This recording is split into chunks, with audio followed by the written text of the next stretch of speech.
আগে দরজায় বেল বাজল। আমি দরজা খুলতেই দেখি সামনেই দাঁড়িয়ে অখিল, আমাদের পাশের বাড়ির ছেলে। চুপচাপ, রহস্যময় স্বভাবের, চোখে অদ্ভুত গভীরতা। আমরা ছোট থেকে পরিচিত, কিন্তু ওর সঙ্গে এইরকম একান্ত সময় কখনো কাটাইনি। আজ আমি তোমার সঙ্গে থাকতে চাই, ওর চোখে ছিল সত্যিকারের কিছু চাওয়ার আকুতি। আমি চমকে উঠি। মানে, শুধু কিছু সময় গল্প করতে চাই। অনেক কথা আছে যা বলা হয়নি এতদিন। ওর কণ্ঠ শান্ত, কিন্তু চোখে ঝড়। আমি কি জানতাম এই কিছু সময়ের মধ্যে আমার জীবন ওর প্রতি চিরতরে বদলে যাবে। আমি ওকে ভিতরে আসতে দিলাম। ঘর জুড়ে তখন নিস্তব্ধতা, কিন্তু মনে চলছিল শত প্রশ্ন। অখিল ধীরে ধীরে আমার পাশে এসে বসল। সে বলল, তুমি জানো আমি কত বছর ধরে তোমার জন্য পাগল।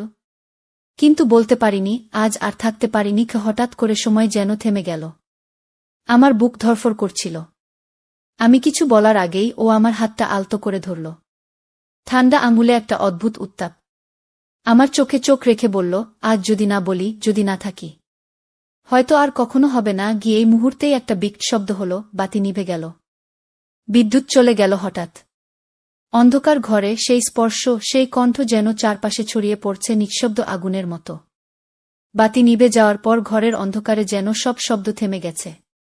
কেবল বুকের ভিতর ধুকপুক শব্দটা যেন ক্রমশ জোরে বাজছিল।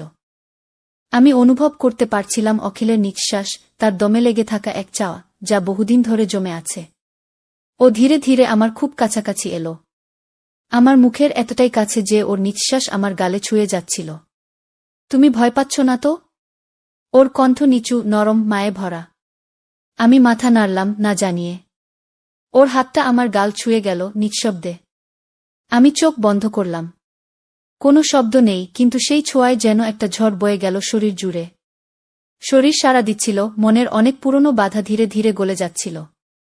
তুমি জানো, অখিল ফিসফিস করল, এই হাতটা ধরতে আমি কতদিন অপেক্ষা করেছি। আমার ঘুমে, চিন্তায়, প্রতিটা কল্পনায় তুমি ছিলে, শুধু তুমি গো। আমি চোখ খুলে ওর দিকে তাকালাম।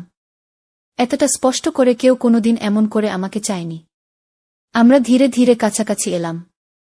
ঘরের অন্ধকার যেন আমাদের মুছে দিচ্ছে বাইরের জগৎ থেকে। ও আমার কাঁধে হাত রাখল, আমি ওর বুক